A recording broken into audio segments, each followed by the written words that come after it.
beyond just home educators.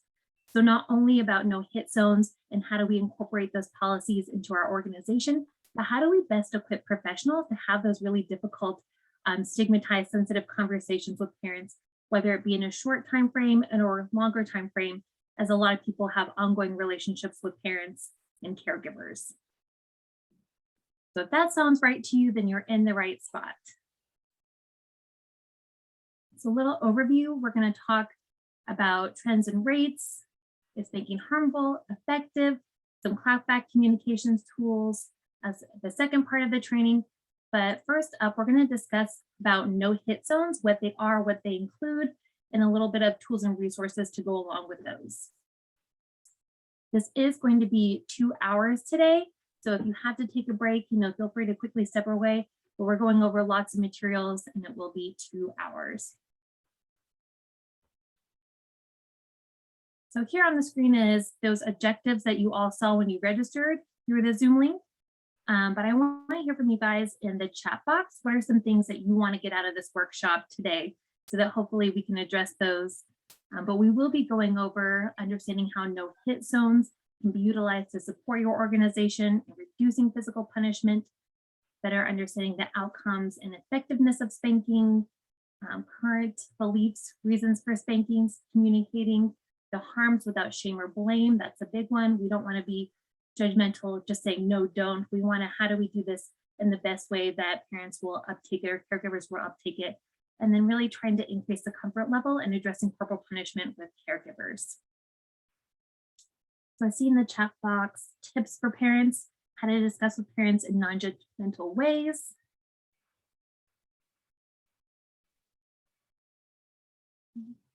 So we'll definitely be getting to that in the second half after we discuss no hit zones. And feel free to unmute yourself as well if there's anything else that you want to get out of the workshop that we're doing here today.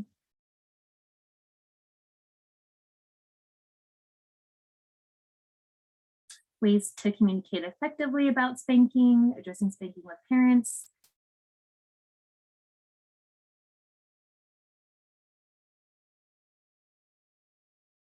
I'm told a lot of the time my parenting suggestions are rainbows and unicorns or white parenting. So I think this will help with that approach. Yeah, we need to be able to address those kind of like roadblocks or walls that we come across with a lot of different parents. This is a lot of cultural, religious ties into it.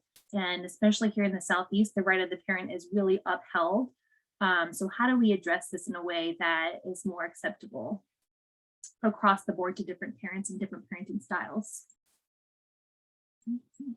Thank you guys for sharing those in the chat box. So we're going to start just with some basic definitions. So the American Academy of Pediatrics defines it as non-injurious, open-handed hitting with the intention of modifying a child's behavior. So anything you kind of hear a sound as you are striking the child. So it doesn't have to just be on the butt. It can be on a lot of different things. We know that people refer to it as many, many different things. So not just spanking, corporal punishment, physical discipline, all those other ones. So what are some things that you have heard people refer to it as, or that maybe your family or community has used to call spanking? You want to put that in the chat box? Tap or pop, yeah. Pow pow, I've heard that. Whooping, yeah. Belting, attitude adjustment, yeah. Smacked, spanking, beating.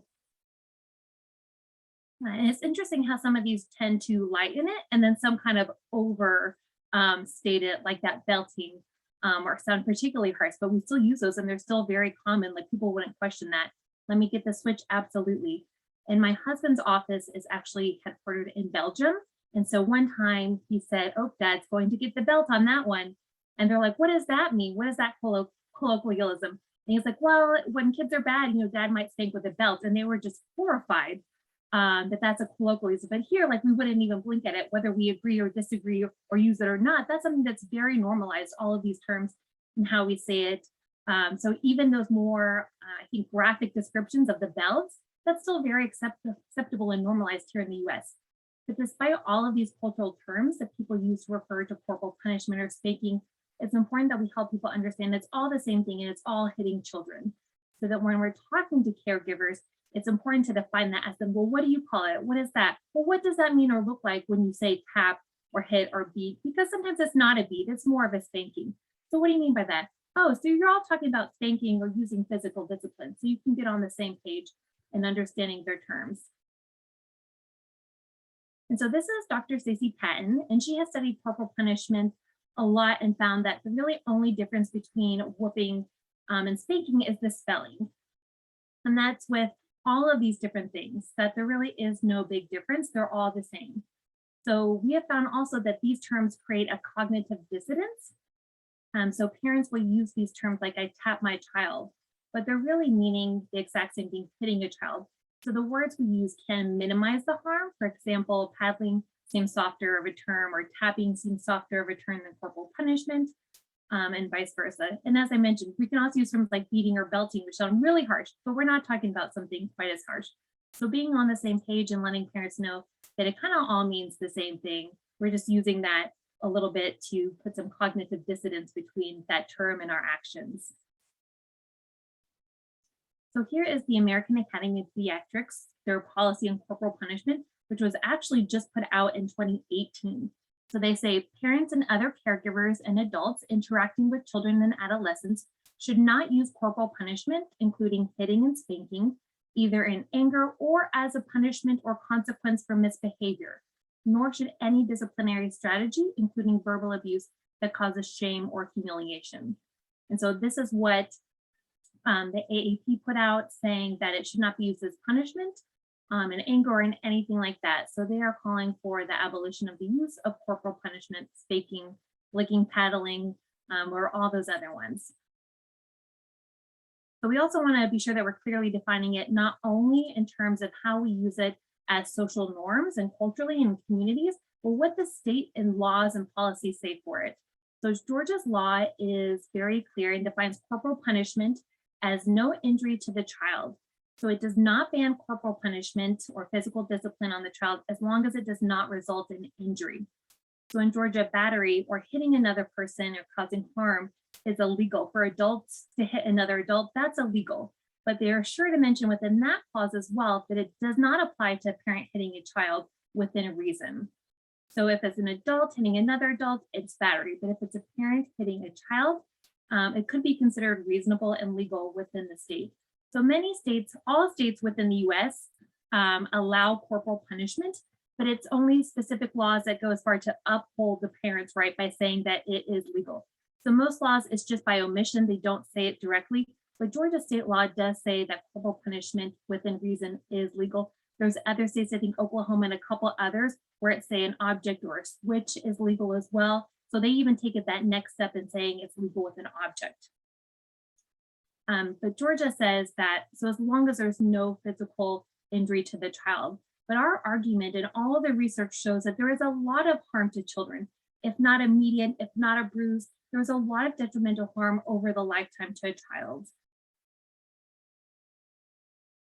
And so that's kind of the foundation of no hit zones. No hit zones represent a policy to prevent physical punishment and promote healthy relationships across the lifespan.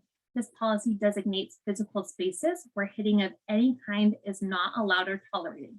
So you can see on the slide, it says no adult shall hit a child shall not hit another child, no adult should hit another adult, and no child should hit an adult. So no hitting across the board from any peer situations or otherwise. And so this is really, it's a policy and also training and tools to help implement professionals to give them the skills to help de-escalate situations when they occur within the office setting or otherwise. And no hit zones are based on two main points, and that is physical punishment is associated with negative outcomes for children, and that children have rights to protection. So we're going to take a step back and look at some of the research that kind of underscores the need for no hit zones.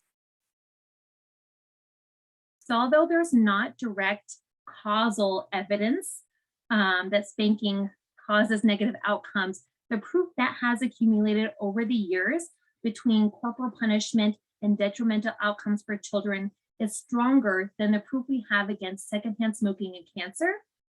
It is stronger than what we have for lead exposure and IQ scores in children, and asbestos exposure and laryngeal cancer. And so all of those are very accepted within the scientific and health community. And we have lots of laws and policies to help prevent these things. Yet the evidence is stronger against spanking and the detrimental outcomes for children across their lifespan. And we still have laws protecting the use of it. So this is one meta-analysis that looks at the detrimental outcomes associated with just moderate child spanking. And so moderate child spanking is defined as the use of physical force with the intention of causing a child to experience pain but not injury for the purposes of correction or control of the child's behavior. So it's limited spanking that's used just for the child's behavior that doesn't injure them. And so this meta-analysis looked at 17 different outcomes, and it found that 13 of those outcomes were significantly related to spanking, and those are what I have up on the screen. So significant consequences of spanking include aggression, antisocial behavior, poor parent-child relationship, impaired cognitive ability, so lower verbal skills, decreased self-esteem, physical abuse of parents, and it also includes a lot of things in adulthood. This is just what they found within childhood. And so one of the biggest things that they found, this biggest effect size down here at the bottom that I circled in red, is that just moderate use of spanking is a big predictor of physical abuse. And we also found in other studies that the mean magnitude effect of moderate spanking is 65% of that of physical abuse. So that means we know the outcomes of physical abuse. Just moderate spanking has 65% of those outcomes associated with it. So that's huge. People think there's such a big difference between physical abuse and just moderate spanking that people use as correction or discipline, but really they have similar outcomes when we're looking at the more harsher or severe forms of corporal punishment, physical abuse.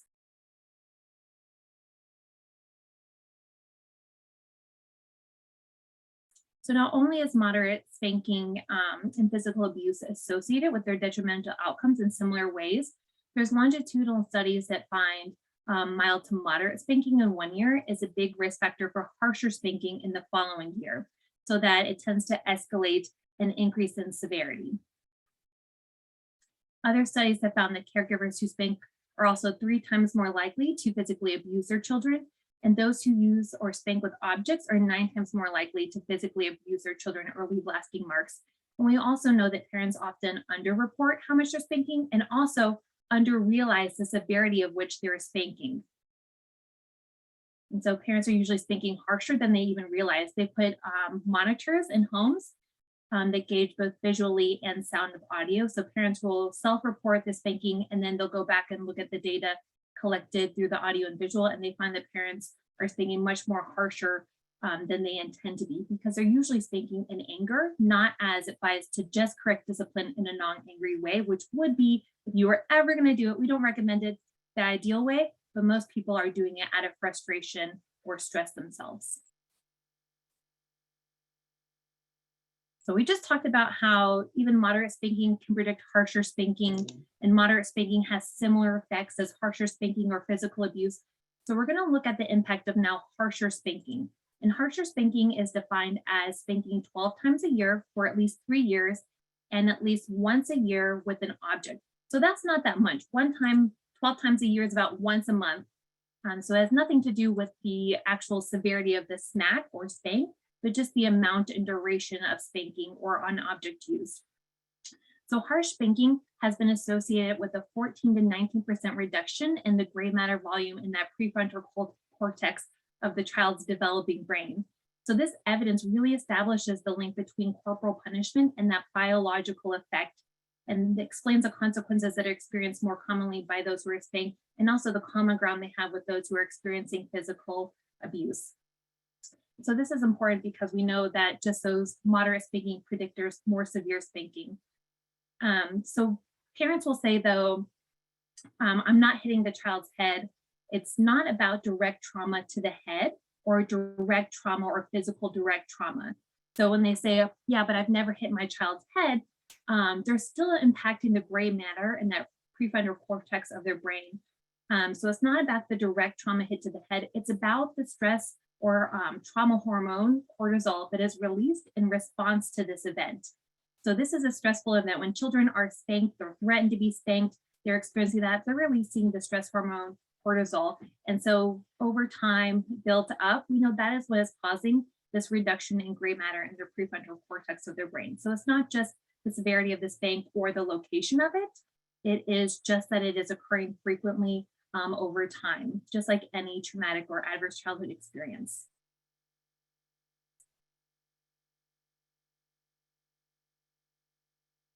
And so this was a study that found that spanking was similar to physical and emotional abuse. And this was put out by the CDC, even saying that spanking should be considered an adverse childhood experience.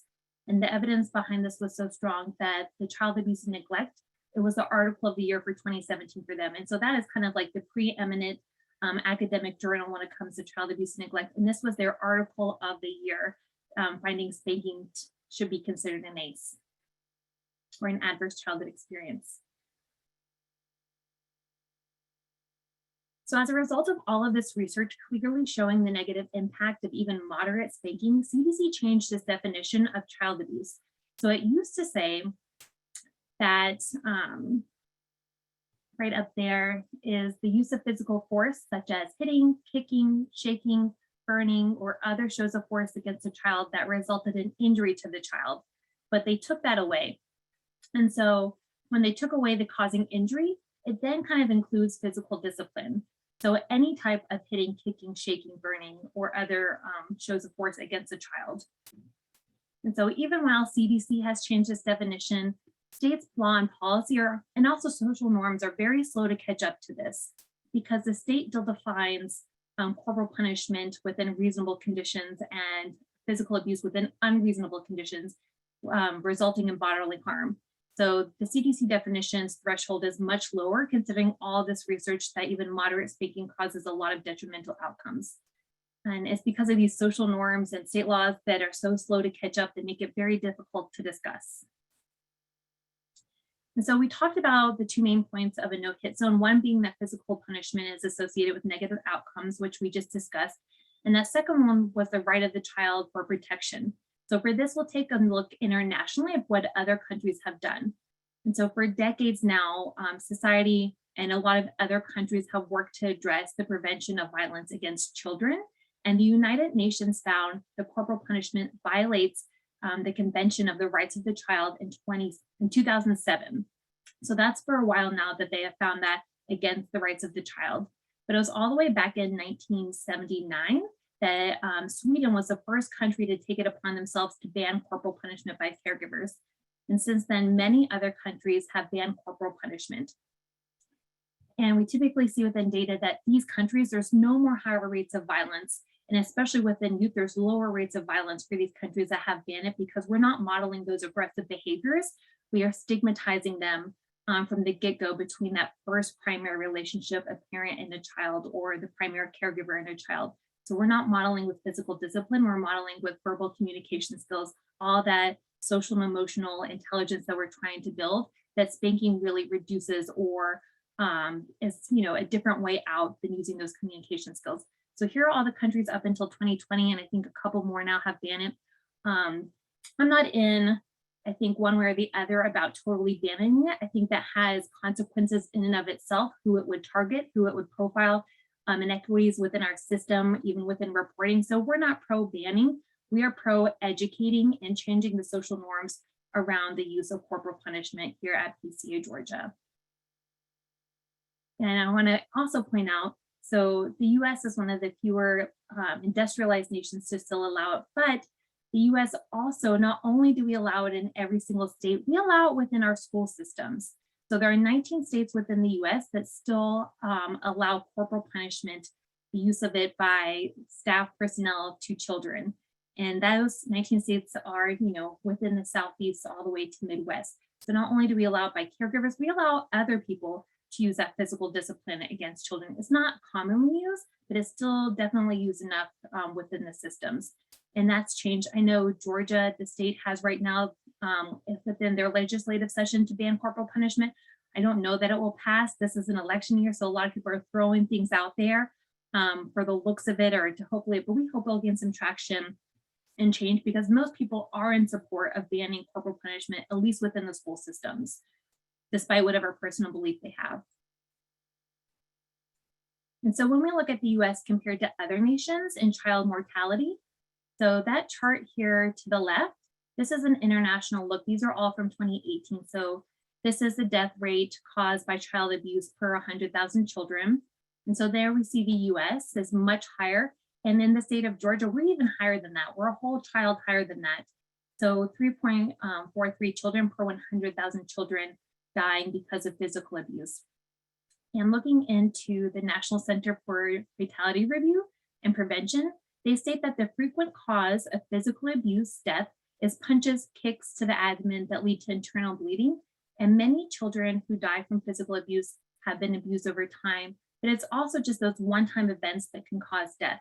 The most common reason that caregivers who fatally injure their child give is the loss of patience when the child would not stop crying. Other common reasons include bedwetting, fussy eating, and disobedient behavior, which are the exact same reasons that caregivers use for moderate to harsh spanking, are those same ones where the situation has escalated, the stress is so high and it becomes fatal. So we really need to be looking at even these more extreme examples when we're talking about harsh and moderate spanking.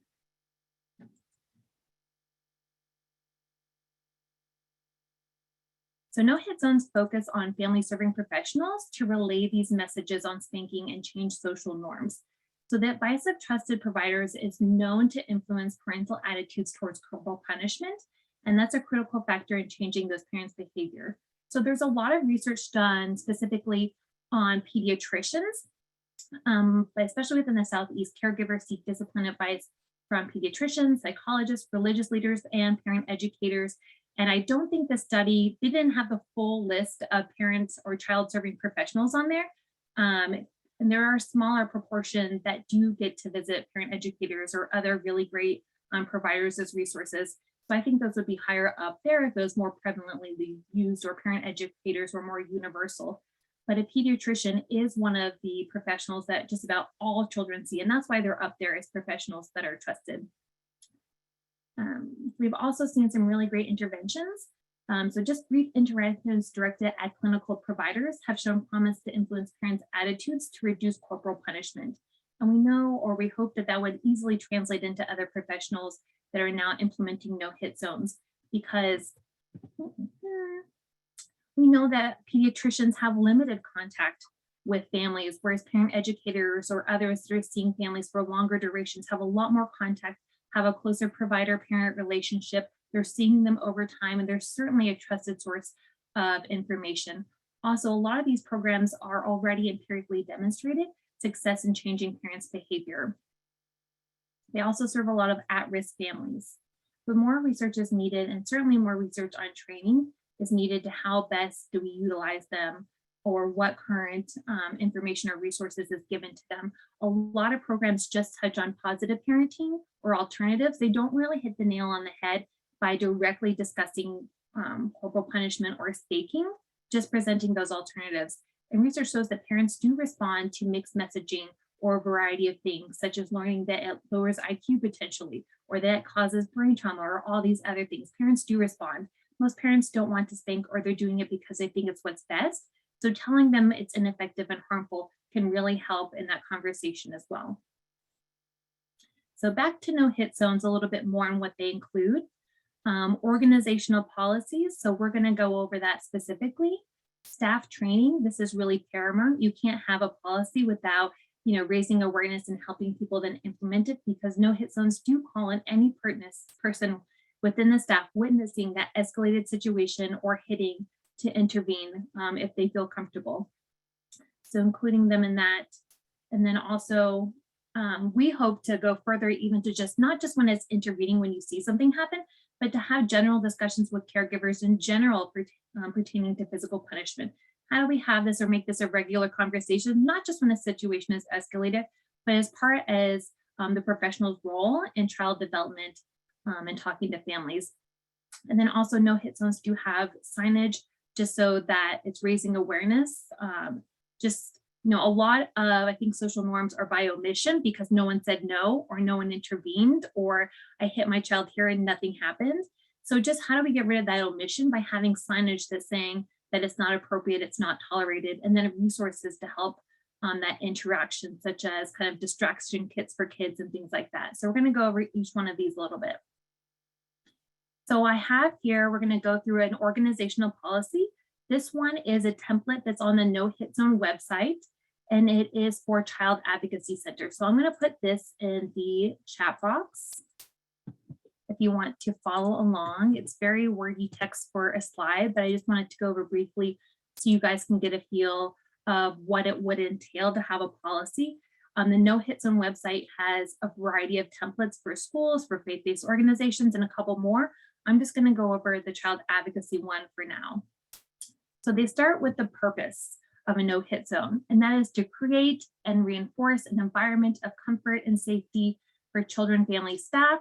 And they want to provide clear procedures for addressing these situations that use physical discipline or are escalating, like parents really raising their voice, a lot of parental stress coming on. It's okay to intervene before something happens and to help a parent out. That's just called supporting parents in general at that point.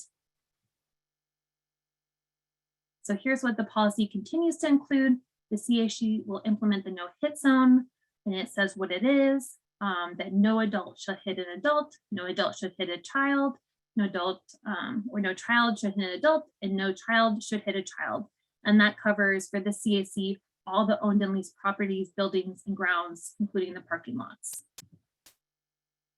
So that when hitting is observed, it is all staff, interns, or volunteers' responsibility to interrupt the behavior as well as communicate system policy to those present. The staff will not be expected to place themselves in dangerous situations by confronting violent behavior and what to do then. And for this CAC, they want staff to screen parents or guardians served for the use of corporal punishment, and so that they can have a general discussion with them. And we know some home visiting programs or parent education programs will have a screening tool. And that's not to screen them in or out, but it's just an initial questionnaire, which asks about their discipline styles. And so that's one way to kind of collect that information, to have a conversation about it kind of in advance or as part of the normal programs. And so that might not be appropriate for every institution or organization, but certainly for some that have longer relationships with families or are geared towards child development. So this is part of the policy that goes over training and prevention. They want all staff, children, and adults to be made aware of the organization's policy, and they want a place to ensure and reinforce the environment of comfort and safety. The all adult agency staff and volunteers will complete training upon implementation, and that they are going to initiate this training as part of orientation so that all new staff will be trained as well. Each staff member will have access to the No Hit Zone toolkit, and the toolkit will include materials and brochures to teach parents. So they'll have handouts that they can give. Hopefully it'll also include like a distraction kit or crayons or things like that for the child for them to give at that moment.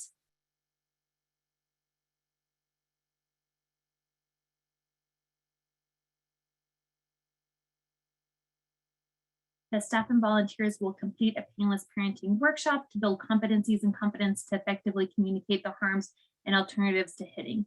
And so No Hit Zones have a couple of those on YouTube. PCA Georgia is also developing out a kind of painless parenting workshop, which is how do we address corporal punishment within different professions effectively and in a non-judgmental way.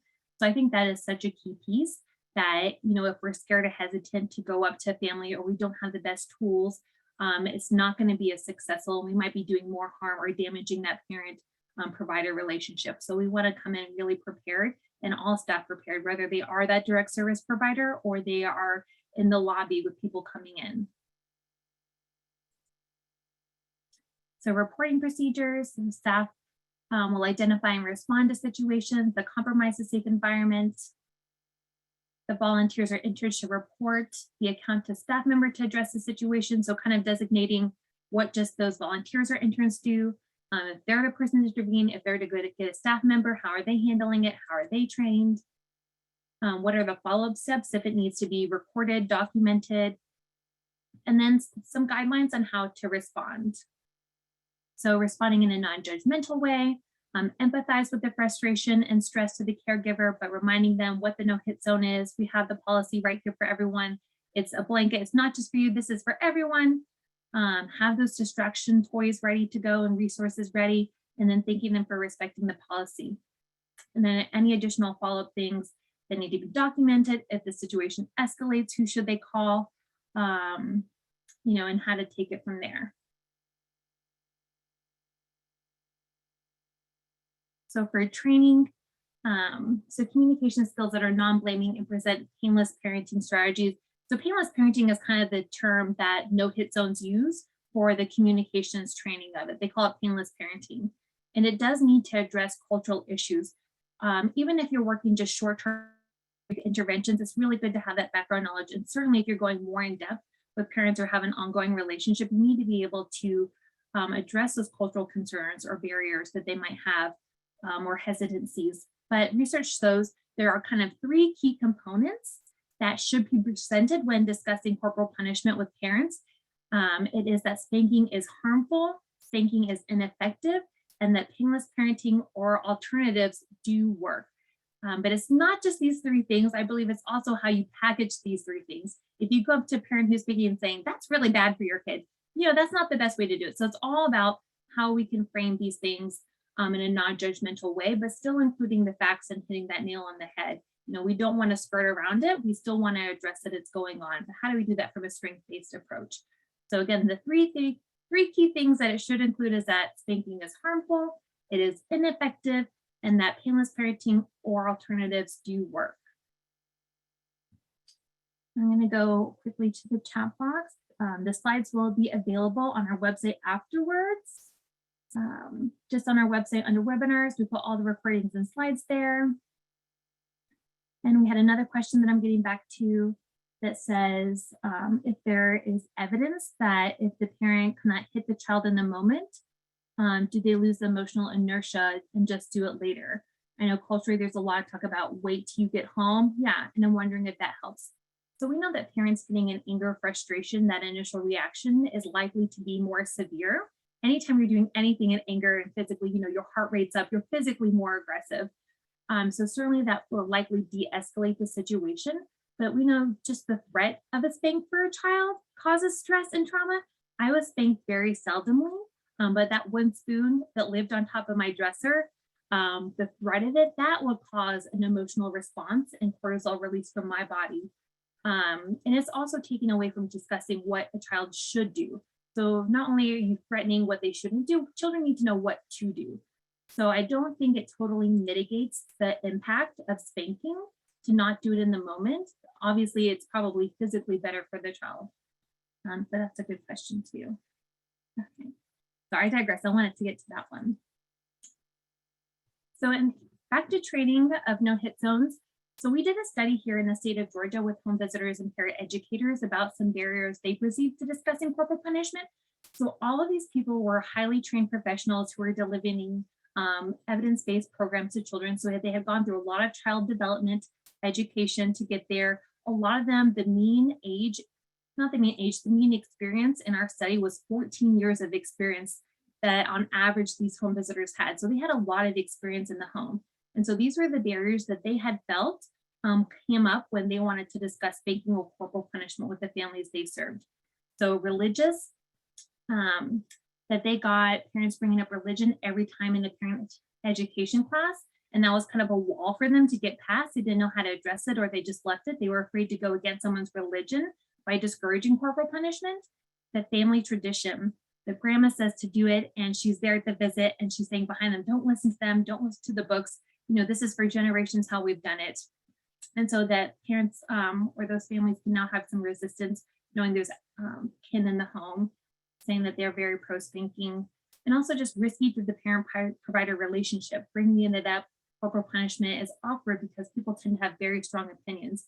And whether that person does or not, I think just the fact that we know that some people do can really create hesitancy and nervousness when we're talking about it. And that can almost mean that if people are discussing it, they're being a lot more lenient. Well, it's okay if, or, well, you might use this, but try this as well. So there's a lot of leniency or hesitancy. Well, if they don't want to say directly that it's not okay because they want to maintain it, but just the fear that it might be something the parent doesn't want, or it might be something that would harm it, really deters them from having that stronger conversation.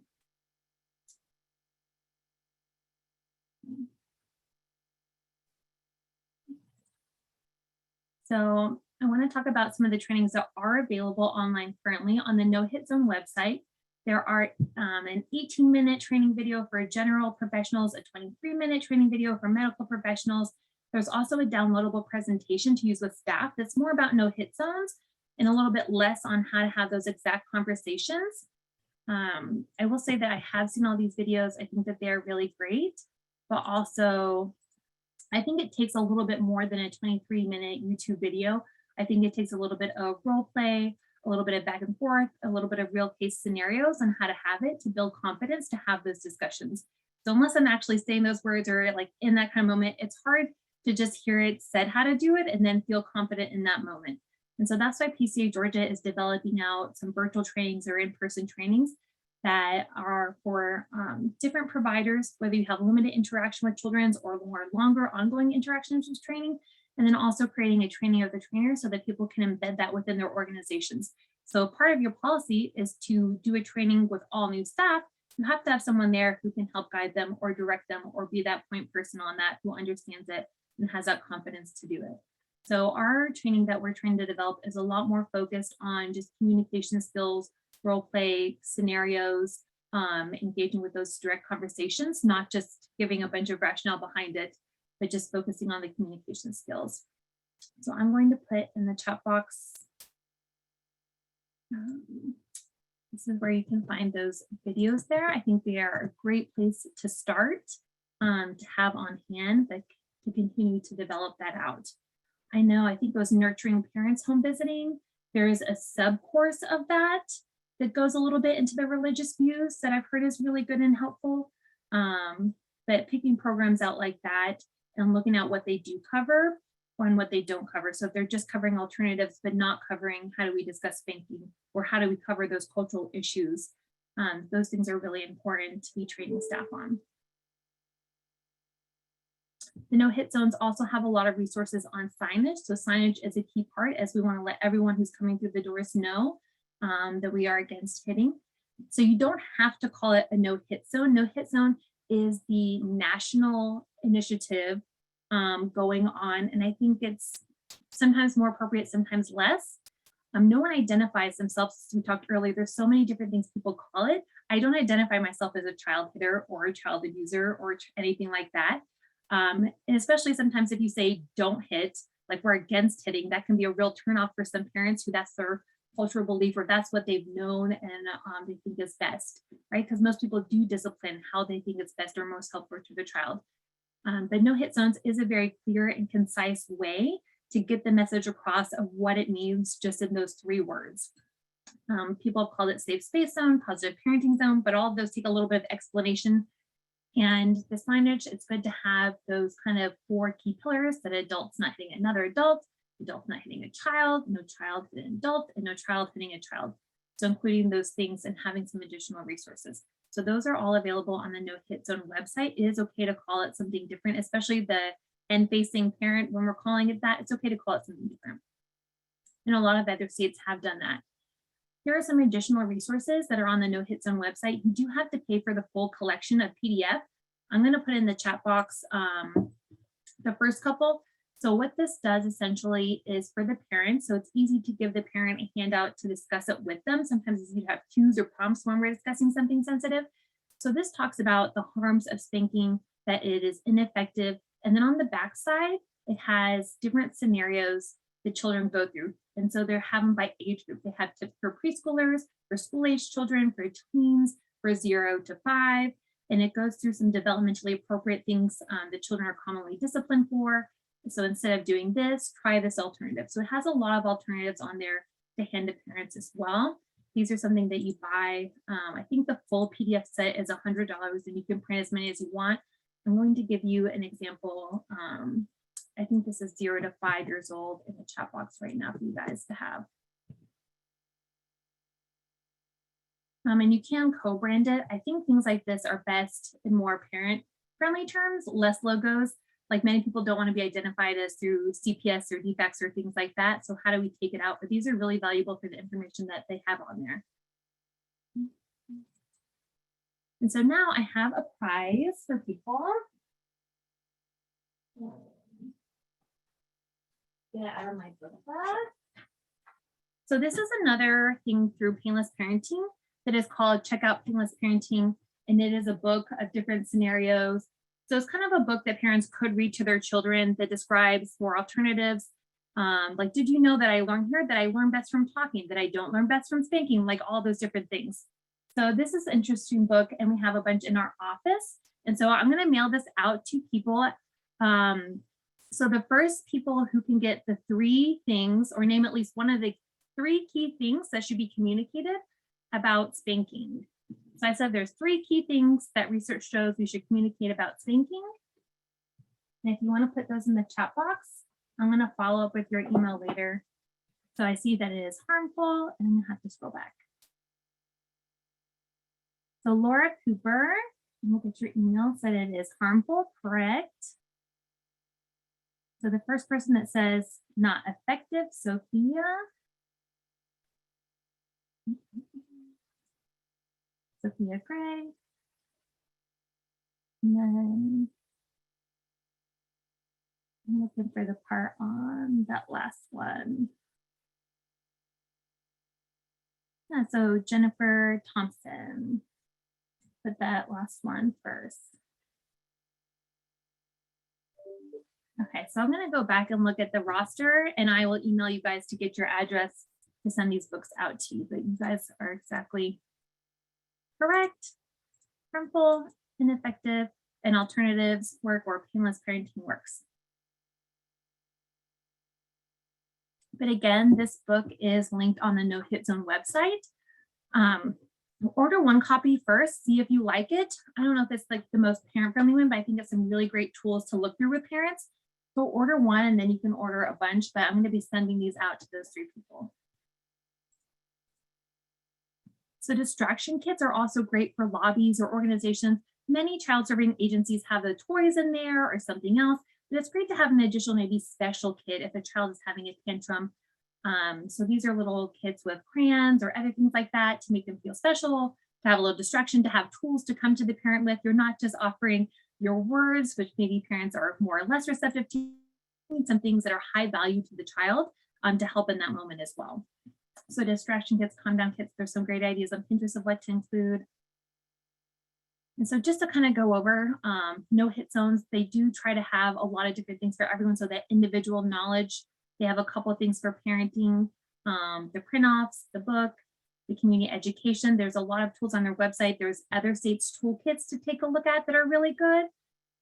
Coalition networks, they have a little bit of the staff training, the videos I told you, those downloadable presentations, and then the policies, just in a quick review.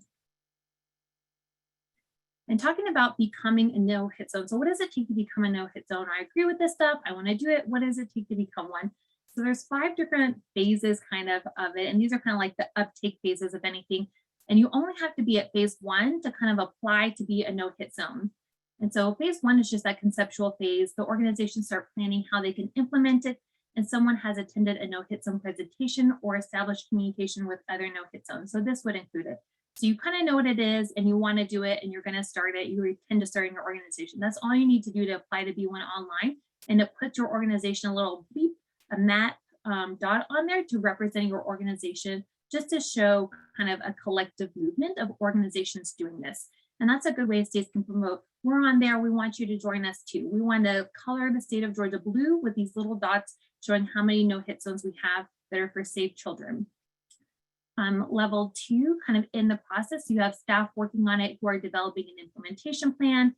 They're kind of developing out their organizational policy, what they want to include, what they don't want to include, and some materials and training that is going to be delivered to their staff. Level 3 is that you have begun implementation. Your staff has been trained. There is awareness. There's ongoing training plan for new staff, or every so often, and there is signage posted. There is a policy in place. Level 4 is that you've just taken it a next step. And level 5 is that you kind of become a leader in your region or state when it comes to no hit zones. And so this is what PCA Georgia is working on right now. So I'm listing others, organizations to become no hit zones, resources for no hit zones, community awareness, providing that training and other things like that. So I saw a couple of you other guys from other states. Maybe you're looking to be the lead in your state to implement that. And that's kind of where this level 5 is. We don't do direct services, but we really want to help others implement this in the best way possible and create those tools for them to easily do it. And so on the website, you'll see this graphic, signing up to be a no hit zone, you register now. And as I said, you only have to be at that level 1, kind of attending this training, and you're planning on do it to register. So here you can see in the state of Georgia, that red dot is us, PCA Georgia. There's 1 or 2 others. Since they just updated their website, this map was washed clean. And so even if you were before, you need to re-add yours. We have our Children's Health Care of Atlanta is also a no hit zone, and a couple others. So double check even if you were before that yours is on there, or go ahead and add it now. And this is a great way to try and build some momentum within your state or within your community or area so people can see what's going on.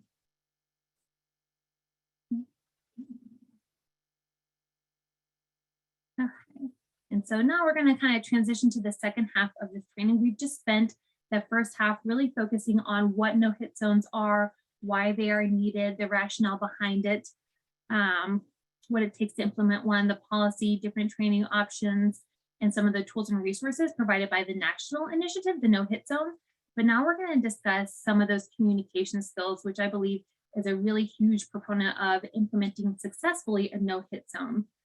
And so we're going to keep going through this. I'm going to launch a poll. So the second half, we're going to be getting into those communication strategies. Okay. And so can someone give me a thumbs up if they see that poll? Thank you guys. And so how do you feel discussing spanking or physical discipline with caregivers in a professional role?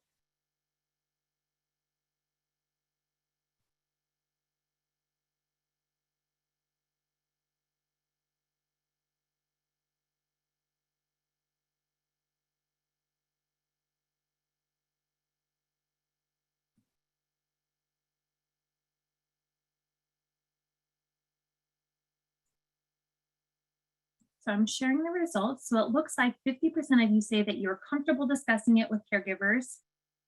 38% said you're comfortable discussing it depending. Maybe you've known them for a while, they've brought it up themselves. 4% said you don't feel comfortable discussing it at all. 4% said you feel comfortable only discussing the alternatives with them. And 14% say you don't currently discuss it with caregivers. Maybe it's not part of your role. And so when we did some initial surveys with home visitors in our state about how comfortable they felt discussing corporal punishment, most of them reported they felt pretty comfortable.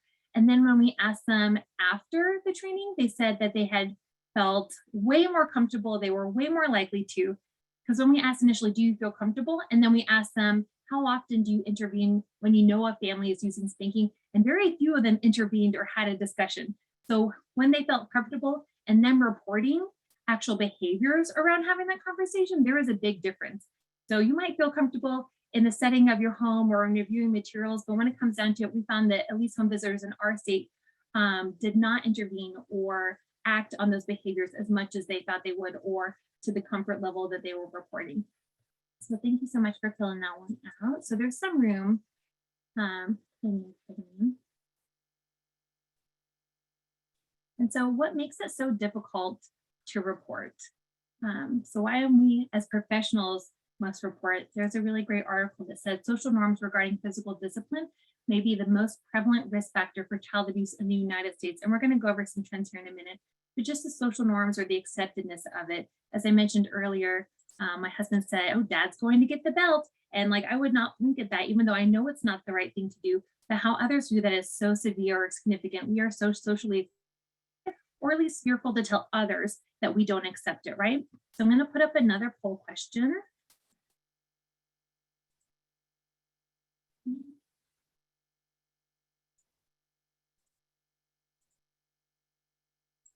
Okay, give me a thumbs up if you can see that.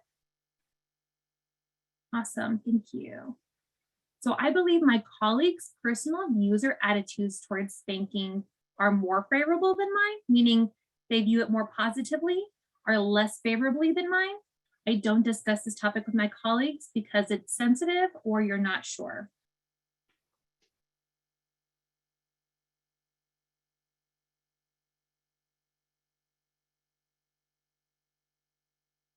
Okay.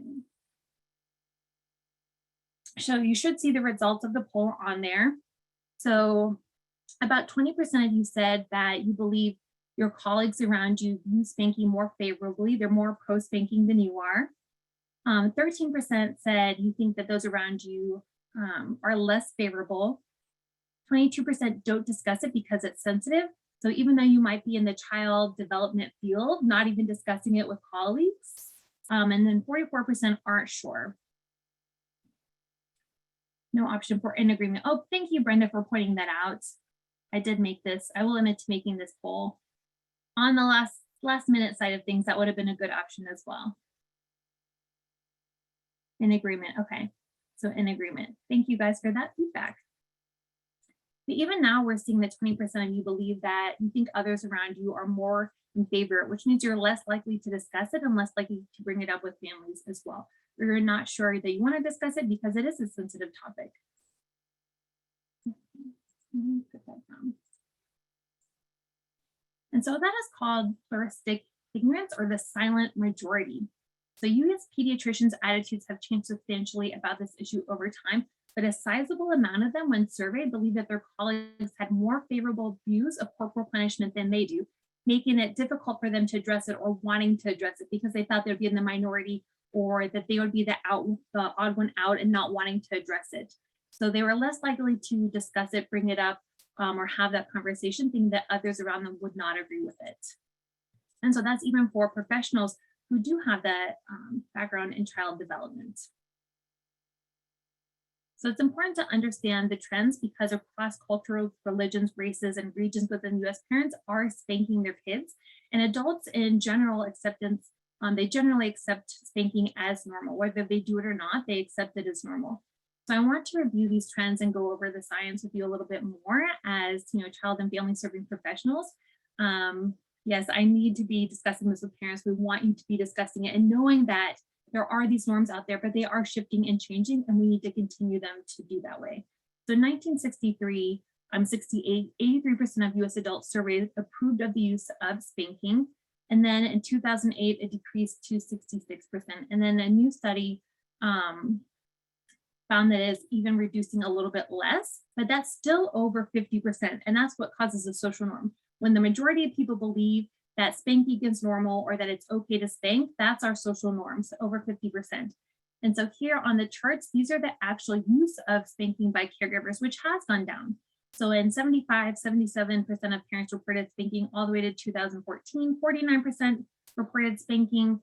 And then a newer study found that only 35% of parents with children ages 2 to 12 reported spanking. But I also want to point out that parents reporting spanking of their child last year for a child who was 2 to 4 was still above 50%.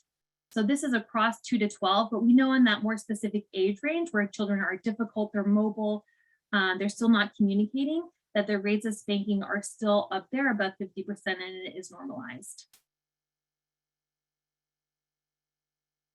So here we can see the percent of US adults who agree or strongly agree that it is sometimes necessary to spank a child. And this is by reading. So these are not actual people spanking, but agree that it is sometimes necessary to spank a child.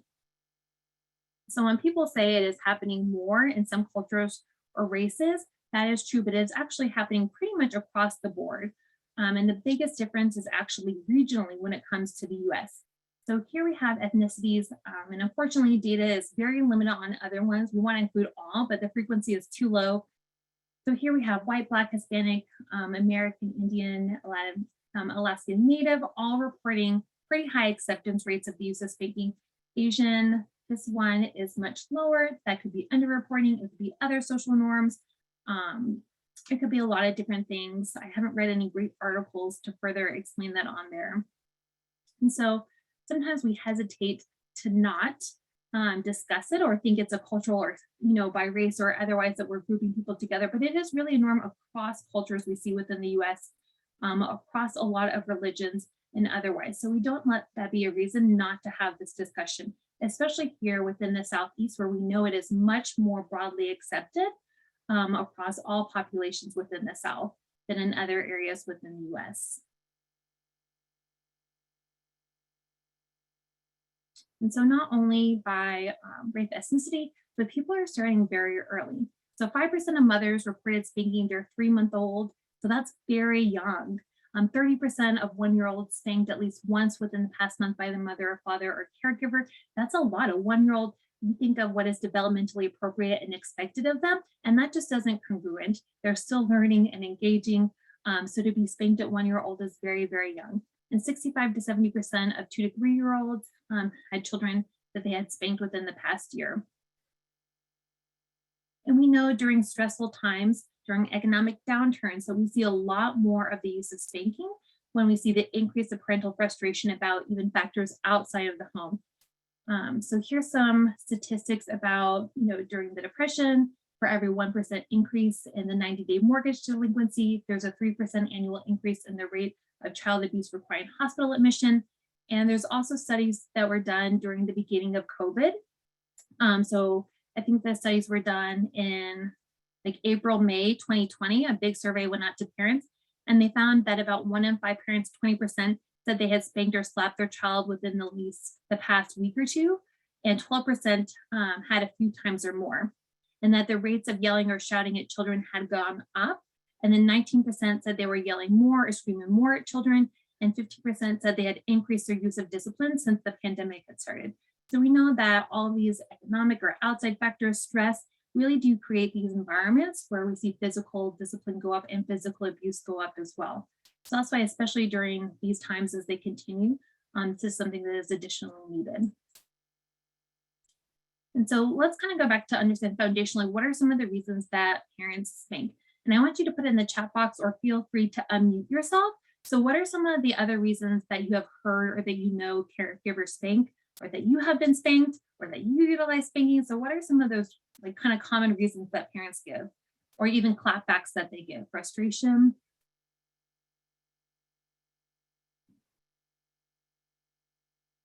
Well, my mom said it was the only thing that worked, that nothing else worked. It was strong-willed, that they were spanked themselves, that it can appear to get an immediate result, but long-term it's not yet. Nothing else worked. Spare the rod, spoil the child. Children must be put in their place. Yeah. Honestly believing it works. Yeah, what else works? A lot of parents want to do something else, but they don't know anything else that works or have seen work. Danger to stop the behavior. Yeah, the world is harsh and we have to prepare our kids. They can't be running into the streets. We want to acknowledge that not all communities have the same safety and resources available, that people live in different realities and some are way more harsh and the stakes are much more higher. And so we have to discipline, or we think we have to discipline to really help protect the children in those situations. But we know the detrimental outcomes are the same no matter the intent behind the spanking or community that they're in. And so here are some of the things that underlie social norms is fear that they'll look like a bad parent if their child's misbehaving in public, if they're yelling, if they're having tantrums. How do we stop those? We need to stop them immediately, that they don't want to look like a bad parent. Fear of judgment from family or friends. And that can go either way, both pro and against spanking, that their family is always through spanking. What's wrong with spanking? We spanked you and you turned out fine. The fear the child will get into trouble with the law. If we're not really correcting them, if we're not getting it, something worse is going to happen to them. A focus on outcomes that support the views that spanking works, such as the child will get upset, they feel hurt, that they know what they did was wrong because they're crying, and not looking at the outcomes that support the fact that their child keeps doing that behavior, but they have to repeat the spanks, that it's not changing behavior. Because social norms or cultural or even biblical interpretations have justified it. So all of these kind of underlie a lot of social norms that people have around them. The fact that, and then a lot of people are not out there saying, don't do this, no, because it's, there's a lot of stigma against saying that. And so we want to remember that physical discipline is shown to predict an increase in externalizing problems over time, even if the parent feels justified, even if the punishment the parent considers it to be moderate or is not super harsh, that doesn't matter because the end result is still the same.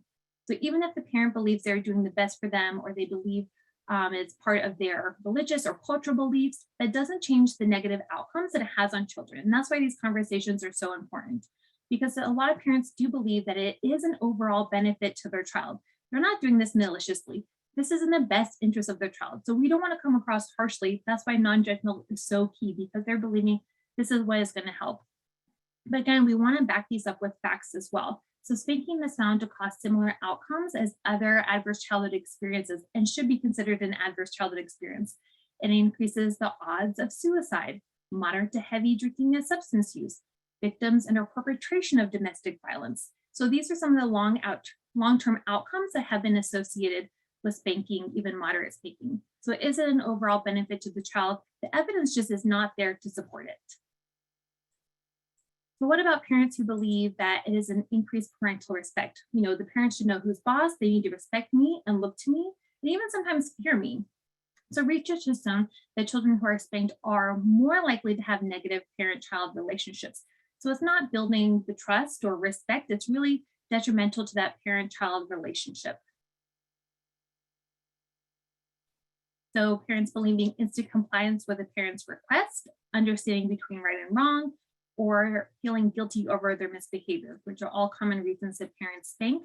But a small observational study has found that 73% of children misbehaved again within 10 minutes of receiving a spank.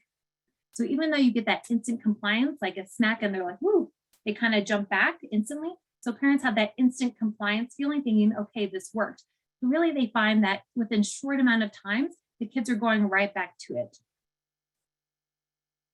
So a decrease in future transgressions while increasing appropriate behavior. So parents who report that they spank, parents who spank report the same or higher frequencies of misbehaviors by children. So the same or even higher frequency of misbehavior. Because does spanking tell children what to do? No, it only helps them understand what not to do. So it's not helping them do the correct behavior or appropriate behaviors. It's only telling them what not to do. And a lot of times it's only telling them how not to get caught in doing it than really the fear of that actual event doing it.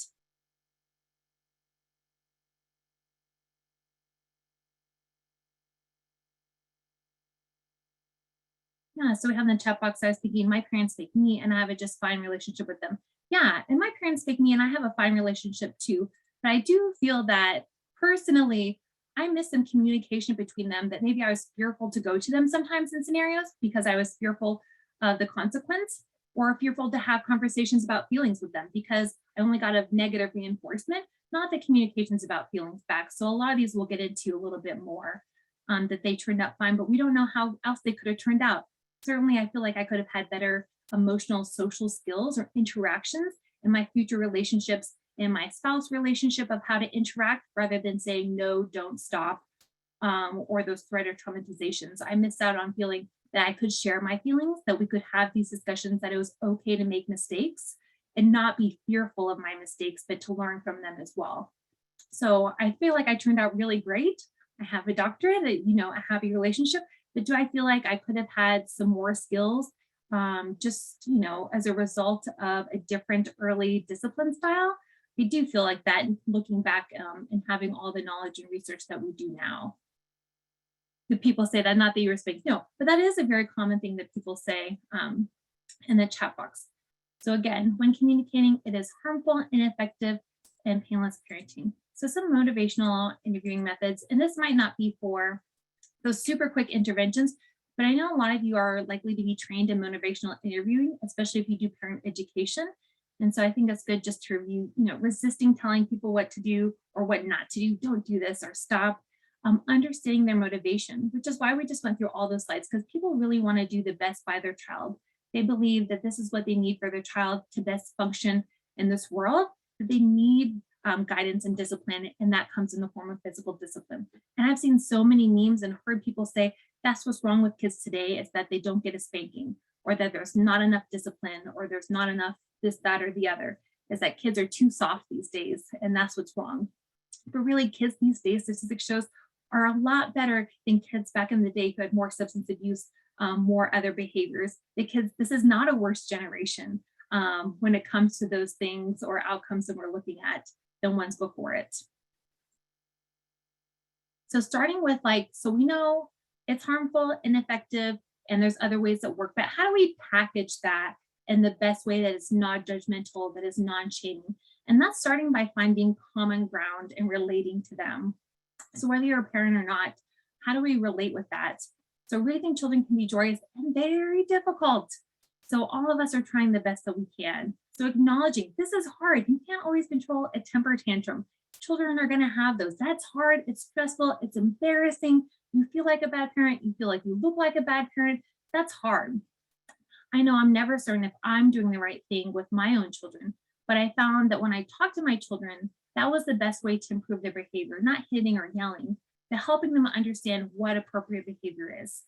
So using things that can be relating to them, that was hard. You know what I found? This helped a little bit better for me. Hopefully it will for you too. So how do we relate? A lot of people respond well to anecdotes or personal scenarios of what has happened or things like that. They're learning through others rather than don't do this or do this. And you want to engage. Some people will respond really well to the statistics about brain development and things like that. And some people do not. They feel really judged by things like that. So coming in with intros where you're relating, you're finding that common ground. So, the strength-based approaches, I can see how much you care. I can appreciate that you want your children to be well behaved, and that shows you're a great parent. But we know from research that discipline without hitting is more effective. So, and that's one way to get a child to behave. How do you learn best as an adult? By listening. It's the same for kids, although it takes a couple times. They're not the best listeners yet. We got to build those skills. So remembering that most parents are using physical discipline because they want to do the right thing by their children and they believe there's an overall benefit. So acknowledging that it's evident that they care, that it's evident that they're doing the best they can. And then how do we go from there to encourage them that, this is actually not shown to be effective. Even though the other one seems like a slow struggle, that's shown to be more effective in the long run than those immediate results you might get from spanking. So we want to acknowledge, yeah, you do see an immediate result from spanking. I'm not denying that, or that it can be harder to discuss this with children with tantrums. I'm not denying that, but we see the research overall over long term, this are going to align with your goals that you want as a parent.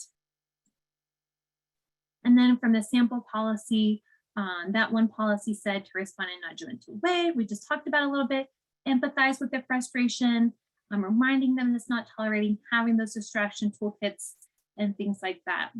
And so these are for very brief interventions or short conversations with parents that they had this kind of outlined in there. So responding in a non-judgmental way. I remember when my 2-year-old just would not stop throwing everything off the table, no matter what we did. That was really difficult for me to handle, right? The best thing was distraction, and using physical discipline never seemed to really work. So how do we empathize and create an environment that is safe for them, where they feel like they're being supported, not judged or shamed in it, and giving them those resources. Here's a distraction toolkit. Here's what worked for me. Let me walk you through that. So how do we be more supporters of parents than just saying no or being against them?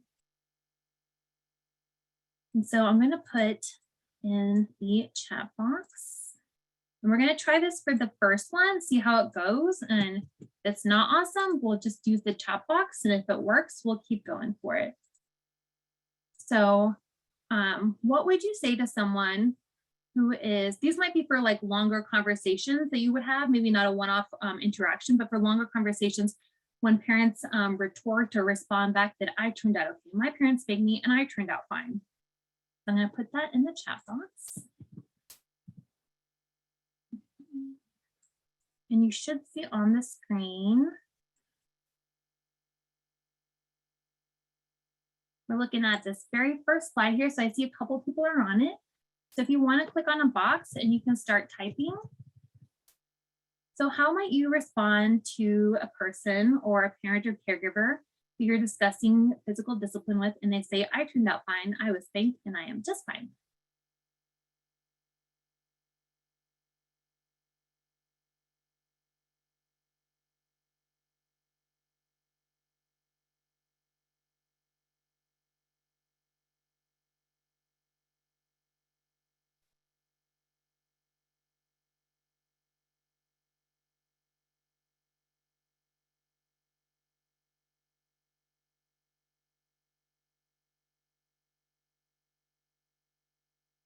You guys are just like me. Type, type, type, erase, type, type, type, erase, type, type, type, erase. That's how my thought process usually goes. So I also see in the chat box, everyone doesn't respond the same way. Yeah, you did turn out great. Our parents did the best that they knew, and did so many great things to protect us from some of the negative effects of spanking. That's a great way to open up the conversation, right? Yeah, they did that because they wanted to protect us, right?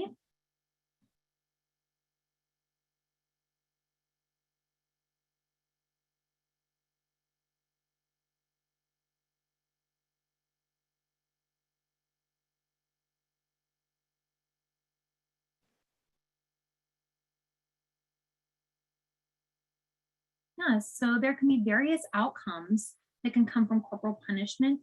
You may not realize what impact it did have on you, or you never know how else you could have been better, or what other skills you could have developed, or that you could have had a better relationship with your parents, right? And so we know better, we know more now, and we're trying to do just a little bit more now. Let's use the evidence we do have.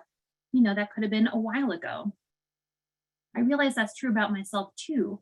But I thought, yeah, so that's how a great way to respond. Like I was spanked as well, but so you're kind of finding common ground. Um, I was also spanked, but research shows that there's other ways that are more effective. Yeah. So these are great ones. I understand you feel that way, but we've just come a long way in parenting strategies, and there's some better alternatives. Now, I'm so glad you have some great strength and resilience, but not all children have that same experience, unfortunately. So that's a great one. You want to play to their strengths. Yeah, I've learned just some new information about it. I was spanked too, but I've learned a lot. And this is really interesting that, there's just a more effective way. Okay, and we'll come back to these. Thank you guys for filling out these post-it notes. And so we'll get to the other ones a little later, and we're not going to do all of them, but we'll get back to slide 2 and 3 in just a minute. But keep filling those out. And so I wanted to share this with you. What are some other things that you or your parents did that are not socially acceptable now? So here in this article, so this is from the New York Times in 1960s. And this is what husbands say about their wives.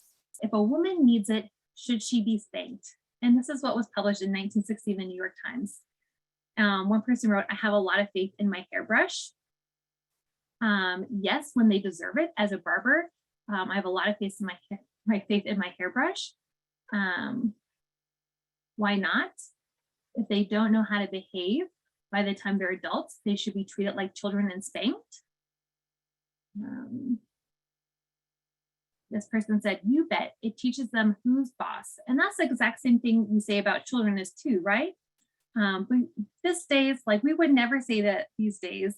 I don't think these people would say that these days, that they would spank or openly admit that they're spanking or hitting their wife. We think very differently about the use of physical violence and hitting against adults, even than we did back then, or very different thoughts about how we show people who's responsible or how we try to have people respect us. Certainly it would not be by hitting another adult. We would never expect that to teach another adult to respect us or show anything other than a negative authority against someone else. And I know we have some domestic violence, coalition against domestic violence on here, right? So we're glad that this social norm is gone and over. That's certainly different than the 60s. That it used to be socially acceptable to smoke and largely drink when you were pregnant, but we just know a lot more now, and we do a lot different things now. So my mom smoked when she was pregnant with her sister. She did not smoke with me. I don't know that there's a huge difference between my sister and I when it comes to a lot of different things, but we just know better, and the risks are not worth it. So we would not recommend it. Even though my sister turned out totally fine, we don't know what else she could have been. Maybe she could have been a castrati or something else like that, or a prodigy. So we just don't know what the difference could have been. And the risk is really high that something could have happened, even though it didn't. So we know better and we do better. So driving in cars without seatbelts. Here's a little kid just in that kind of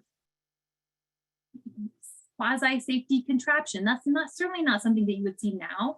The newborn car seats are infinite research, infinite cost, infinite features, nothing like it was back then. It's just not socially acceptable even to have it in your lap or to not wear seatbelts. Those norms have certainly changed.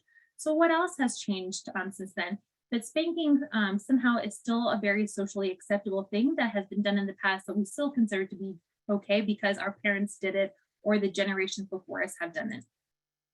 So I turned out okay. What are other risky things that your parents did that maybe we don't do today? Social norms change, thank goodness, because when you know better, we just do better. And so hopefully times change with that. So this one is, it gets the point across. When someone says nothing else works, it gets the point across, which is exactly what my mom said. So if we want to go back to that Google Doc, and the link is still in the chat box, I'll bring it back up. And so we're going to go to slide 2. So spanking gets the point across. How would you respond? And so my mother used to call it a stern stick. My parents are from the north. And so moving to the south with 2 young children and no social support, they often felt frustrated. My mom was a stay-at-home mom. And so her neighbor told her to get a stern stick, and that was the only thing that worked.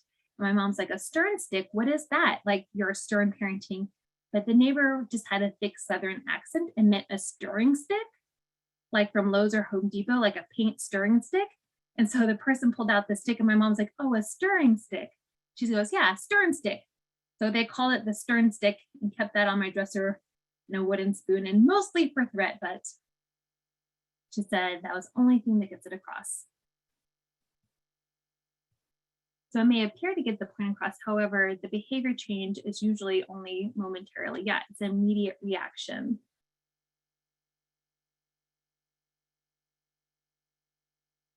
Oh, that doesn't seem to work.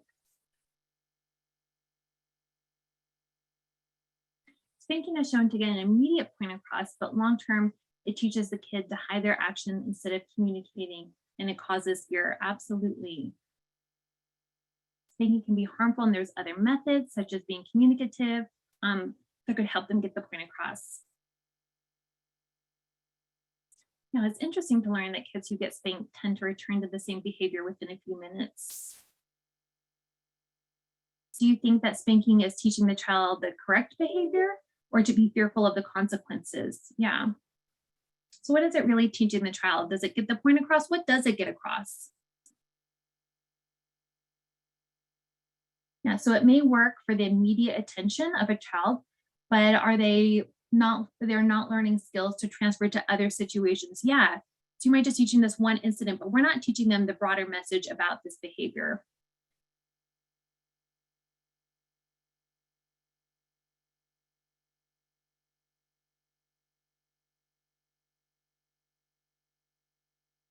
Looking in the chat box.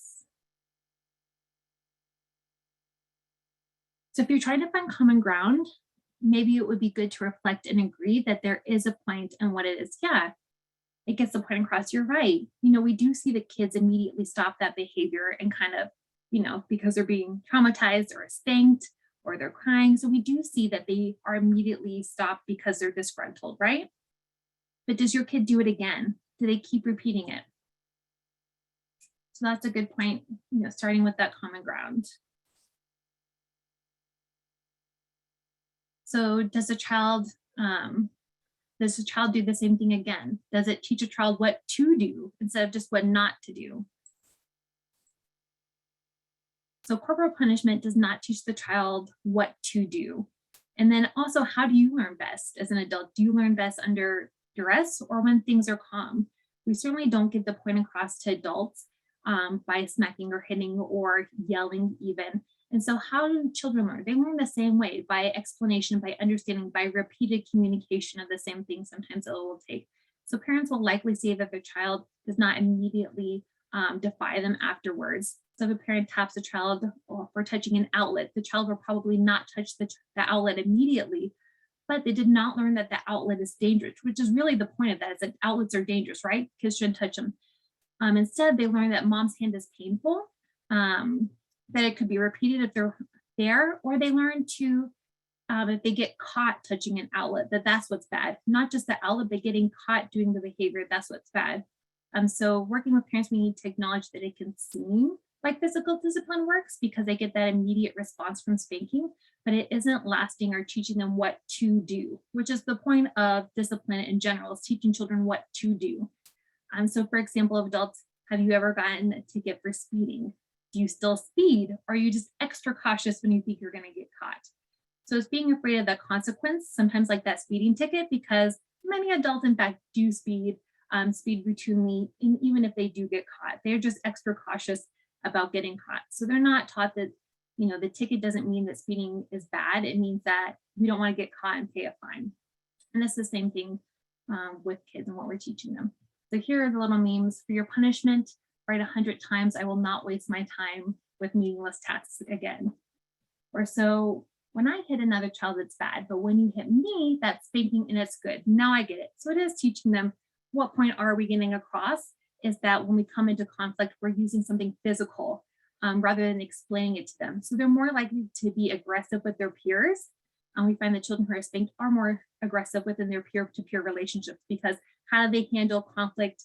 How do they handle when things don't go their way or when they think someone's being bad or not doing what they want? They hit because that's what they are being taught and modeled rather than communicating. So rather than a child saying, hey, I don't like it when you do that, the child is hitting another child because that's what they've been modeled for behavior that they don't think is right. So it's also what point are we getting across? We don't want to get across that we handle situations by spanking or hitting or anything else like that by having conversations. It's maybe the longer, harder way to discipline, but it's the more effective way, especially to produce socially, emotionally intelligent adults. And again, just how do you learn best? So not recommended, good, and then great. So great being, giving praise, setting future expectations, setting your rules, such as saying not allowed, redirecting. Kids have lots of energy. Expect them to have energy, expect them to make messes, expect these things, have things ready in place to be able to direct them or best utilize that energy rather than punish them for natural behaviors of a child. So some good ones, warnings, take away, leave the area for a little bit if the child continues. So we don't want to give them attention, things like that. And then some of the not recommended ones, telling them that they're bad, speaking angrily, ignoring the child's bad or hurtful behavior totally, or spanking or swatting. So all of these things are not really telling them what to do or setting them up for success next time. And then we face into these ones that are setting those expectations clearly from the beginning so children can anticipate different things and connect the outcomes with their behaviors, not just consequences immediately. So kids need discipline. That's what's wrong with these kids these days. They're just not getting enough discipline. So we can go back, and this is the last one that we'll use this Google Doc for. So that kids need discipline. How would you respond? I'm disciplining. These kids just need discipline. They're out of control.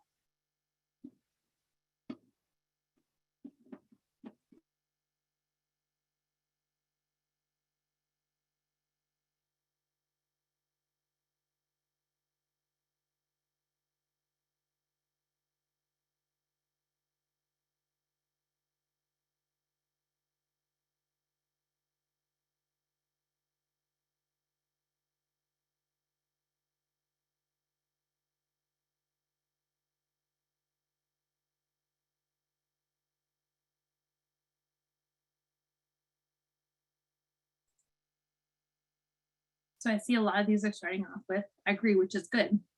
They do. Kids do need discipline, but discipline is guidance. Discipline isn't punishment.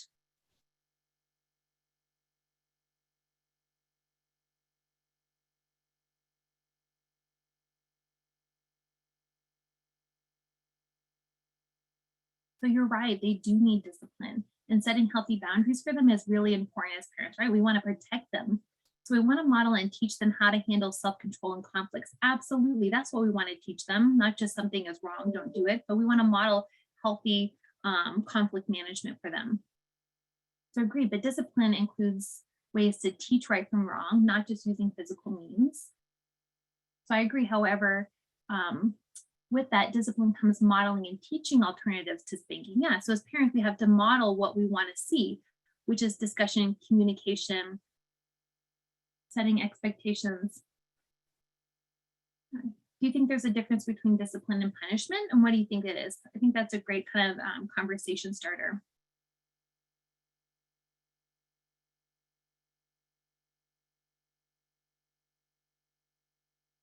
Yeah, so these are some great ones. Thank you so much for participating on these ones. I like to keep these as examples going forward as well. So yes, kids need guidance. What have you tried? Did that work? So only not does it work, but what do you try? And emphasizing guidance. Discipline, we believe, is a lot about guidance. If we want to get to appropriate behaviors and reduction of misbehaviors, guidance is what's really going to help us get us there, not just punishment or physical punishment, especially. And so we talked about, spanking models aggression. So what are we teaching? Did that work? No, we're modeling aggression for the child. And that's a very poor way to deal with situations, especially as they get older and older. So second, children who are spanked learn to experience and expect pain from the people they love and trust the most, which makes them more apt to make negative assessments about people in general and have less trust in general. So how do we make that parent the safe place to go to? And we'll get more into that, what it means that maybe the parent isn't a safe place or they're fearful to go to them if they do have bigger issues. And lastly, that physical punishment does not advance internal thinking or reflecting about the behavior. How reflective can you be when you're in that moment of trauma? You're not going to be very reflective about your behavior when you're crying or getting spanked or being threatened to spank even. You can't be very reflective in that moment, and change in behavior requires a little reflection. And that's difficult for very young children, but it's a muscle that has to be built and consistently put in there. And so allowing parents, maybe taking a deep breath. I find it really hard to discipline on the spot. I like to take a deep breath. Sometimes I tell my toddler to take a deep breath. We got to shake out some of those things because it's very difficult to respond in a calm way when we physiologically, are hearing them yell or seeing a tantrum. Children crying evokes a hormonal response in adults that triggers stress. And so so adults attend to them. But triggering that stress makes us heightened. So knowing that adults need to calm down as well so that you can help children calm down. Children, hearing them cry, that is stressful. Oh, let's take a deep breath so that we can more manage this. And then we're not only, coming in a more calm way, we're modeling that behavior for children to help them self-regulate their emotions as well. Mom needs a minute.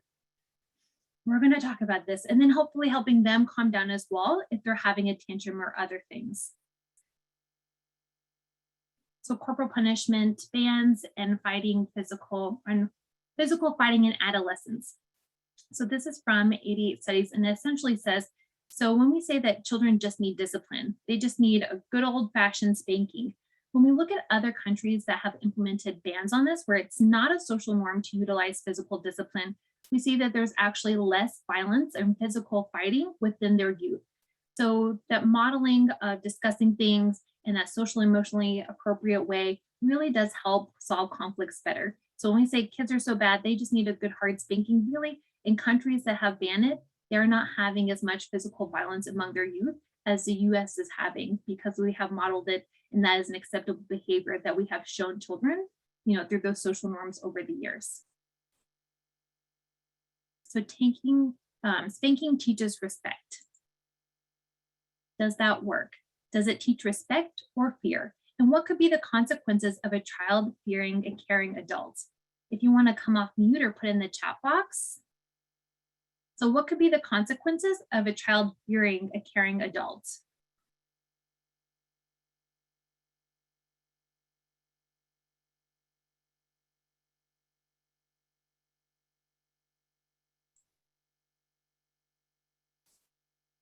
Should not communication, yeah. Let's get my slides for a minute. They don't turn to you when they need help. Absolutely.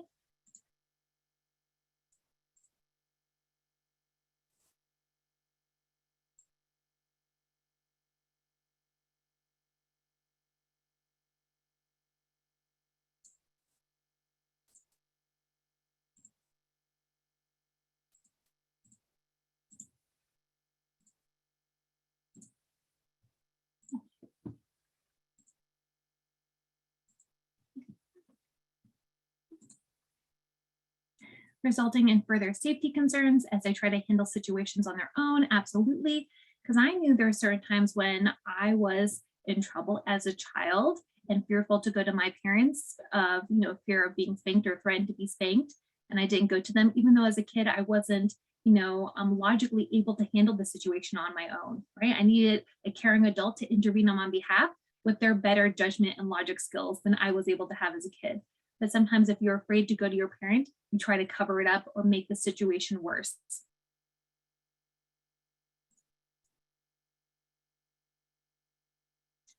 And we also see a really big intersection between spanking and sexual abuse. So children often fear spanking if they tell about sexual abuse, that they won't be believed, that they might be spanked because they did something wrong. If they're spanked for everything else, that they're going to hide that even further. Spanked for a delay in telling, why didn't you tell us this was going on? You're going to be spanked for that. Spanked if found having sex, that it's their fault, that, whatever the consequence, they're responsible, because we know people who are grooming children for sexual abuse lead them to believe that this is their fault, that they're involved, that they're also to blame and shame. And so that guilt for the child and then having to then face being spanked because of it can be very fearful.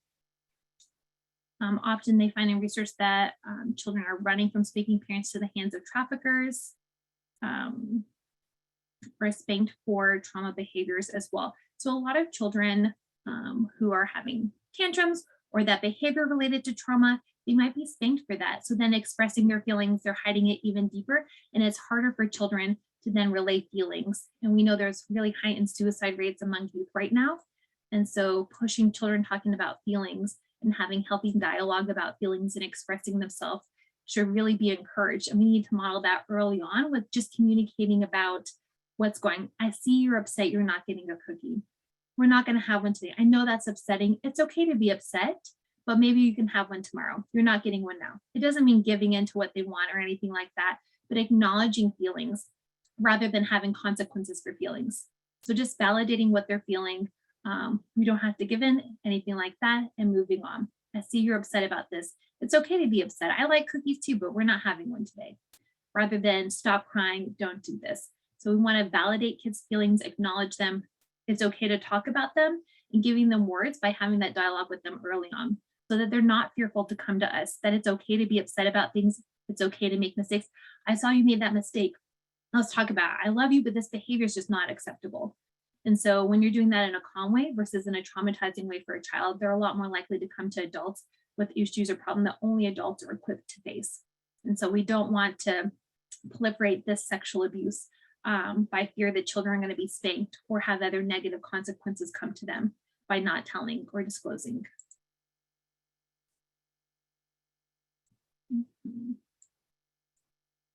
So here is one, but it's in the Bible. Spare the rod, spoil the child.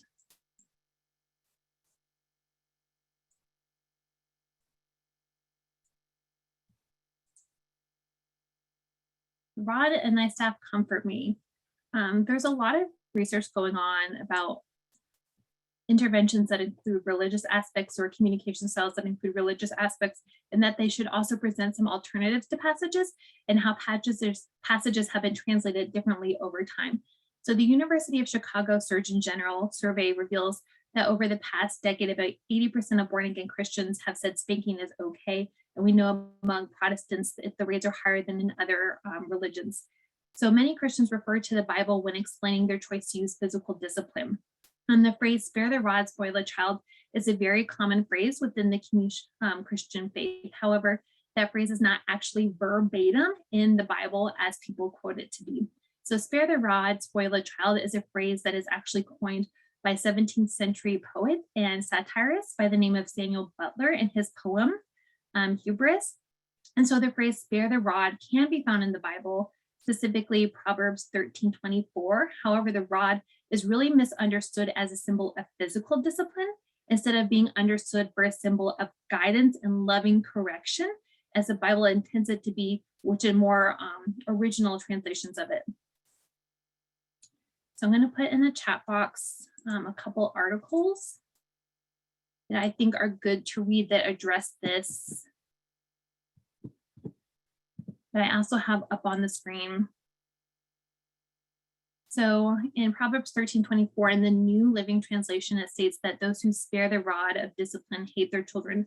Those who love their children care enough to discipline them.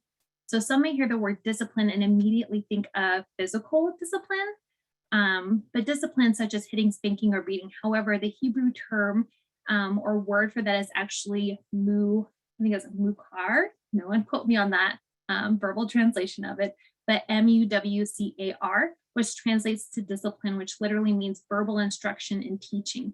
It does not mean to physically punish. I think in the social norms, discipline and physical punishment have become really synonymous when the original definitions of those were very different than how we use them today. So the rod is often viewed as a symbol of physical punishment because we use a lot of physical objects, especially in the US, for discipline.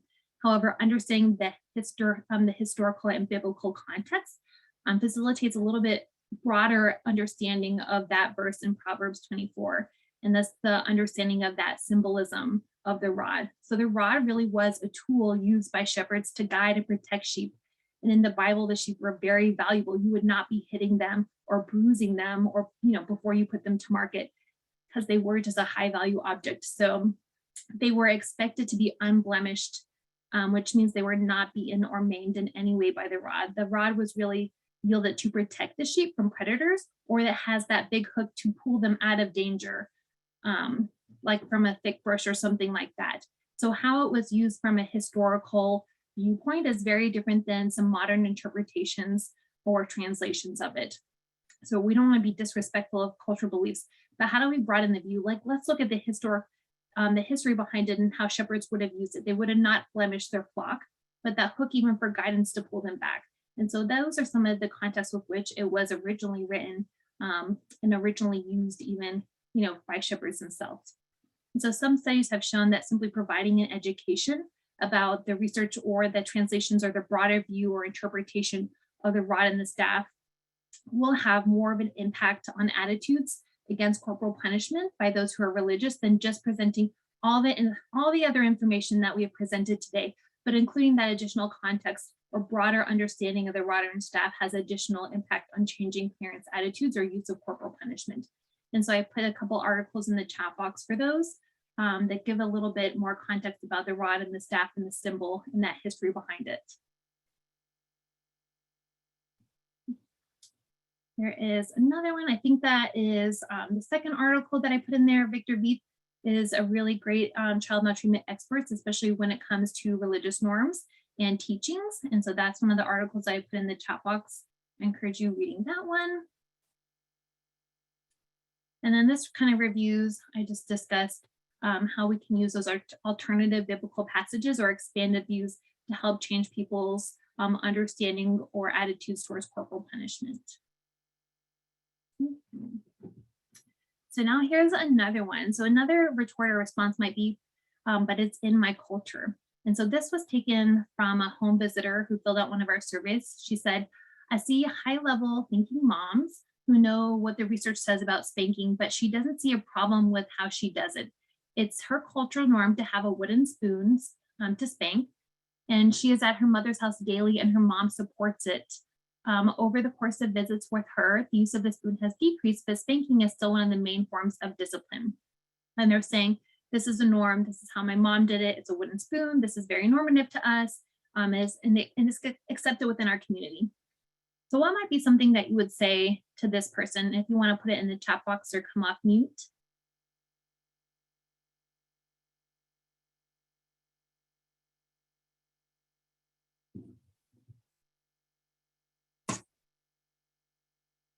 And this is a stickier one. We got mom there, we got grandma there, we got mom there.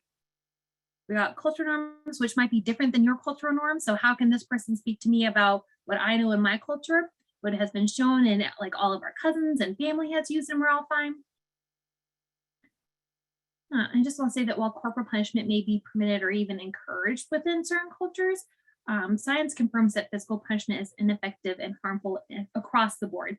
It doesn't matter what culture you're from, it doesn't matter anything else. We see the same detrimental outcomes. So it's important to have these conversations no matter what the religious norm or cultural norm is, because the outcome for that child is not going to change.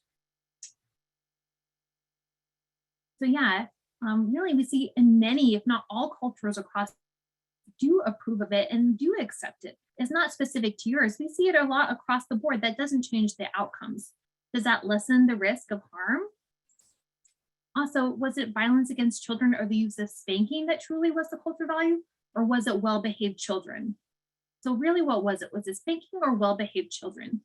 So what is really hitting, or whether other was it really hitting, or were there other aspects of the culture that helped children turn out okay, such as value of being kind to others, listening to your elders, getting an education, having a lot of family and community support around you? What was it that was helping children turn out okay? There's a lot of things. It probably was not the spanking, but a lot of things that communities have in place that help support the healthy development of the children. So was it just that one thing, or can we look at some broader things that we know are really great for child development that you likely have in place? We see your moms there. That's amazing. You have daily support from another caregiver. That's a really big protective factor. That plays a huge role in the healthy development of your child. So is it the spanking, or is it all those other things as well? We know that we've seen studies where parents spank even if they show more warmth to the child, even if it's culturally normative, or whatever their race is, we still see the same negative outcomes. So even if that mom is really warm, but they still spank, we still see the same detrimental outcomes. So it doesn't negate the outcomes and why we need to have these discussions. And it is normalized across the board in many cultures. It's not just you, it's normal in many cultures, but we still need to have this discussion. It's not just your community, it's many communities across the board.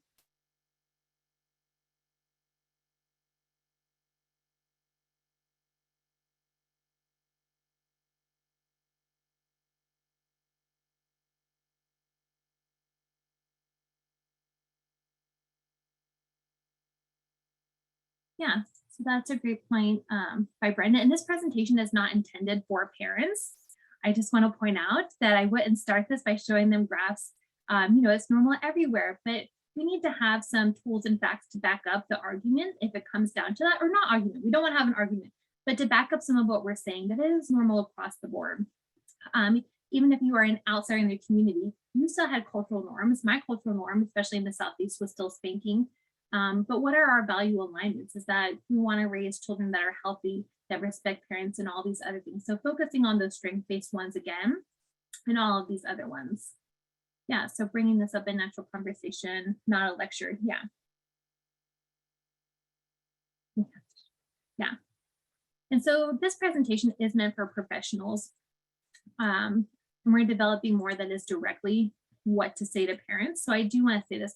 So some of what we're presenting today is what you would say. Some of it is why we just need to feel emboldened to have these conversations, no matter how much hesitancy that we might feel as adults or outsiders, or someone who does not have all the same cultural knowledge or background, that we could be so fearful to say anything that, we're not addressing the issue at all. So we want people to feel emboldened to have a conversation in a non-judgmental way, to even start a conversation or open the door to a conversation about it.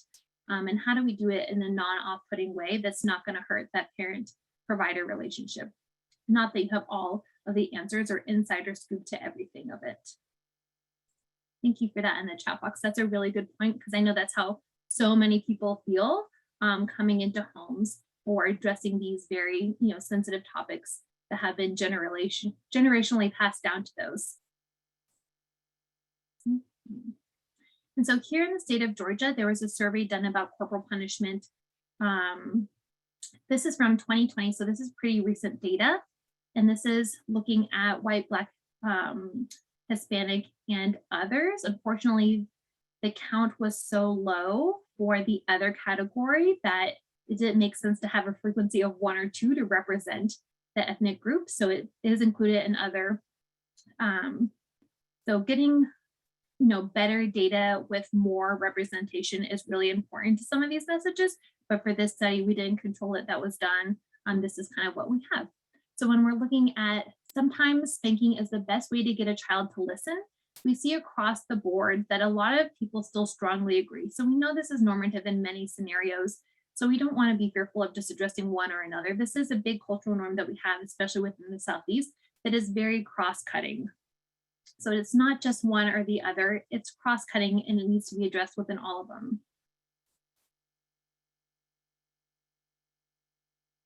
So I'm going to put this link in the chat box as well, specifically talking about Black communities and whooping.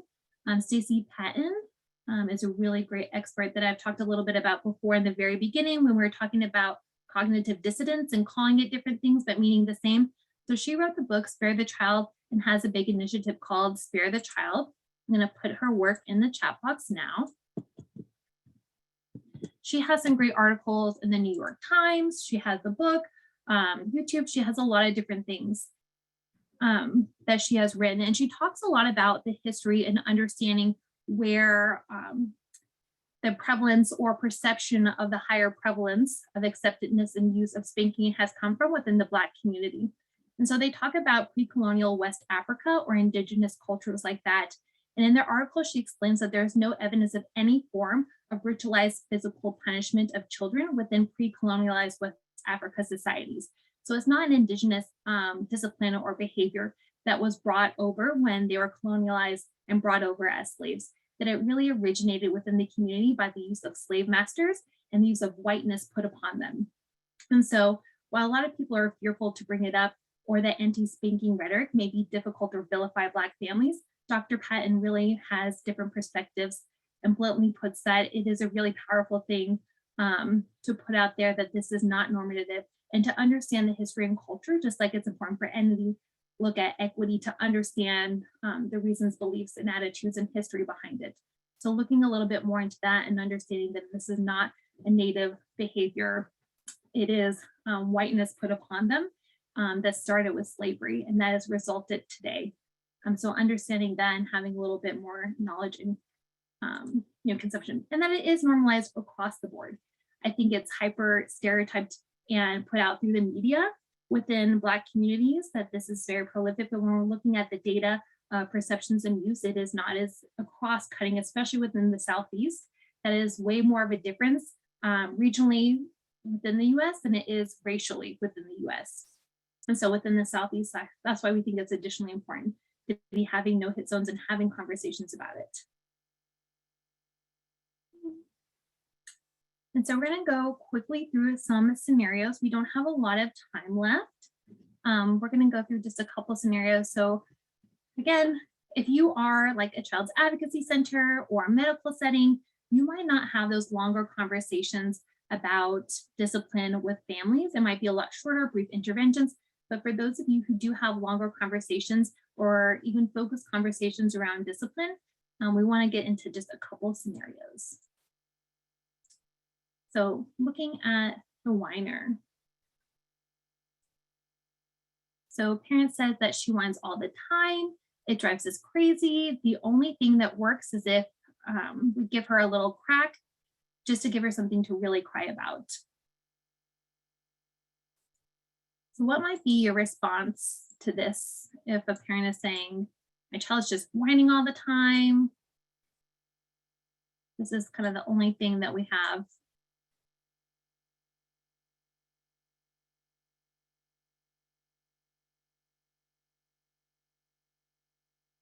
Yeah, so Brenda put in the chat box, what do you think she's trying to tell you? She's not whining because she's happy and content and sitting there. What is she trying to tell you? What's going on? What's wrong? She's expressing emotions, right? And we don't want to just swallow children's emotions right away. Why are you upset? Are you feeling sad about this? Are you feeling upset about this? Helping them name some of those emotions as well.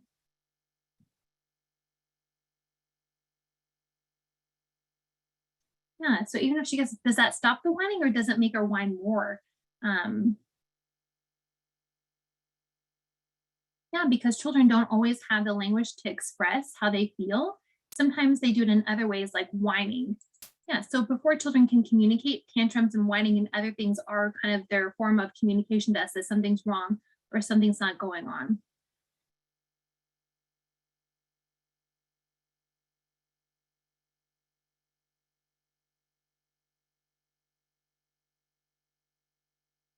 So an alternative to using the crack would be teaching her to calm down and to use her words. Yeah, let's take some deep breaths so we can talk about, I want to understand what's wrong. Why are you crying? So let's take some deep breaths so that you can talk to me about why, if they're at the age where they can give some words. And if they're not at the age where they can give some words, still like, let's calm down. Is it a cookie? Is it this? What do you want? So helping to express it, maybe offering up some things that it might be to try to better understand or at least to name some emotions so they can have those communication tools later on. Help her name the emotions, absolutely. This is a teaching moment. Yeah.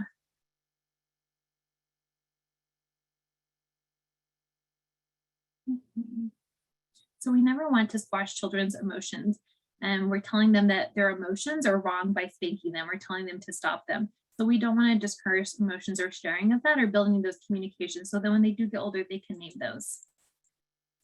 So the mess maker, he gets into everything. You tell him not to touch and he does it anyway.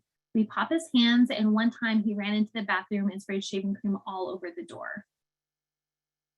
So we have an enthusiastic, adventurous child, the mess maker. So what might be some things that you would say in this situation to the parent? So a great example would be to use natural consequences to have them help clean up the mess. So as parents, this is how kids learn. They learn by getting their hands on it, by being involved, by making that mess. That's how they discover, and that's how they learn. So it could be we need to have more developmentally appropriate things in their area to help them explore and learn. But those things are allowed to get messy and allowed to do, but understanding and setting our expectations as caregivers or parents to expect the mess. And then how do we help our child with a natural consequence, which we to clean it up at whatever age they're able to do that. So creating a safe place. We don't want to thwart them or spank them and teaching them that messing is wrong. That's even that learning and discovering is wrong or not encouraged, that they have to sit there and not engage in the world around them. We want them to engage in the world around them. We want them to do this. So where I said he is exploring his environment and learning, maybe utilize products that help keep him out of the bathroom or in other areas where you might not want them. Yeah. How do we manage our expectations and how do we set them up for success in this? Let's give them an area. How do we keep them out of other areas that we don't want? So we really need to be managing these things ahead of time and helping parents understand that. It sounds like he has a lot of sensory stimulation. There's maybe too much within his grasp.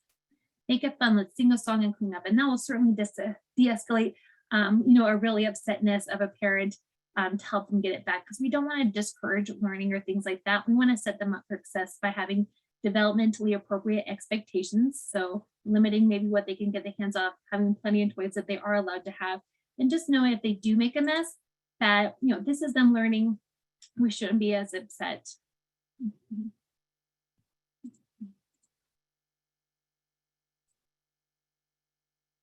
So the liar. He's only gotten it a couple of times when he has lied, and once when he stole something. I know I'm a good Christian parent, and I know when to use the rod. What would you say? So this is a child who is lying and even stolen once.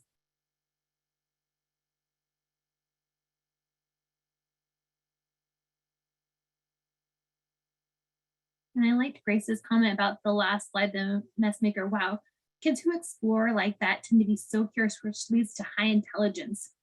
What can you do to help them create an area where they can explore in a contained area? So that's a great one. So praising the parent, saying they're intelligent. This is, let's encourage this behavior. Great.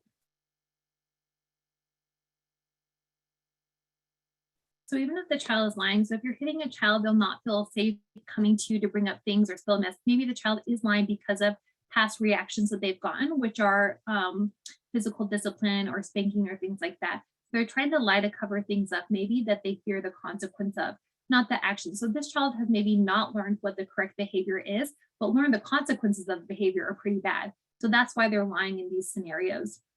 And so we really want to, discourage this early on by talking with them and allowing them for you to be a safe place to come and tell the truth too. Because as adults, it's our job to protect and make those, higher rate executive, decisions for them and help them get out of messes like that.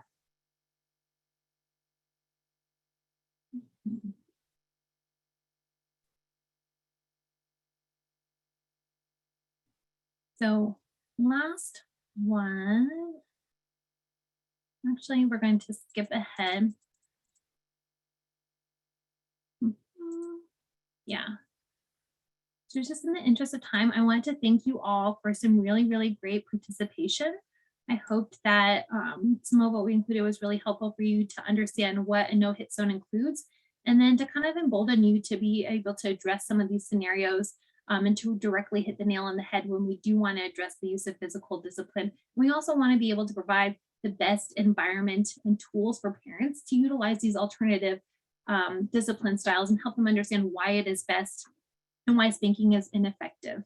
So PCA's next steps is really to development kind of an implementation toolkit that does have direct script and messaging to provide to parents, not just professionals to feel a little more comfortable engaging it or a little bit more words, but a little bit more handholding with direct scripts, especially for those shorter interventions for organizations like CACs.